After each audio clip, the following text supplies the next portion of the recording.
রাত তখন 1:15।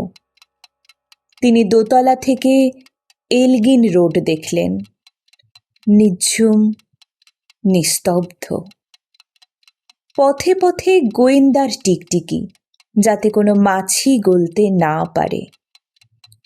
সেদিন লন্ডনের হেডকোয়ার্টার্সও জানত Subhash Chandra Bose, the greatest enemy of the British Empire. লালবাজারের কমিশনার স্যার ফেয়ারওয়েদার নির্দেশিকা জারি করেছেন, এলগিন রোড অবরুদ্ধ করো, বাঙালিকে বিশ্বাস করি না। পাঠান ছদ্মবেশ নিয়ে আয়নার সামনে দাঁড়ালেন সুভাষ। নিজের বিছানার দিকে তাকালেন।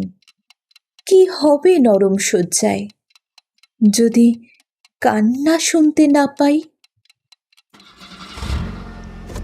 গাড়িতে এসে বসলেন। গাড়ি কলকাতা পার হয়ে জিটি রোড ধরল।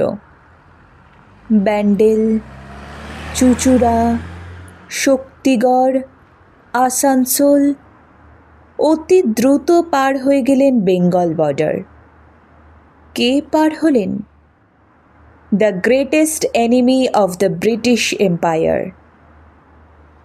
স্যার ফেয়ারওয়েদার বুঝতে পারেননি এলগিন রোড অবরুদ্ধ করে রাখলেই ভারতকে আটকে রাখা যায় না। বেঙ্গল বর্ডারে গাড়ি থামালেন, নেমে দাঁড়ালেন, পূব দিকে মুখ করে প্রণাম করলেন বাংলাকে। মুখে বললেন, মা। গোমো জাংশন। এইখানে দিল্লি কালকা মেল থামবে, ফ্রন্টিয়ার এক্সপ্রেস। ততক্ষণে সারা কলকাতা জুড়ে শুরু হয়ে গেছে তল্লাশি। সুভাষ দাঁড়িয়ে আছেন সমাহিত জনমানবহীন গোমো জাংশনে। ট্রেন এসে দাঁড়ালো। সুভাষ একবার পেছন ফিরে তাকালেন 3 জনের দিকে, শিশির, অশোক আর মীরা। তারা আর তার ভাইপো নয়, যেন 3 জন শিকল পরা মানব মানবী। তাকালেন অপমানিত ভারতবর্ষের দিকে। তিনি যাবেন কাবুল, কান্দাহার হয়ে জার্মানি।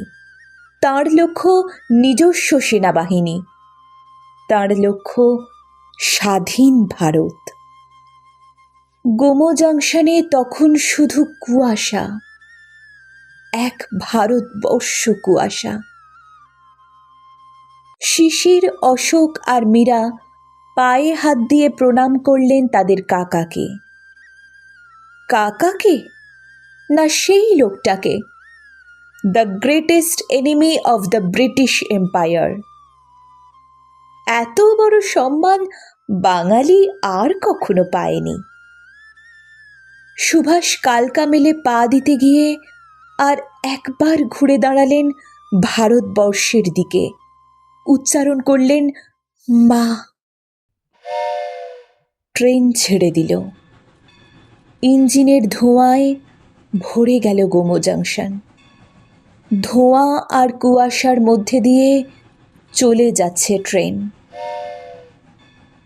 একটা লোক একা একা একা একা চলেছেন ভারতের স্বাধীনতা আনতে।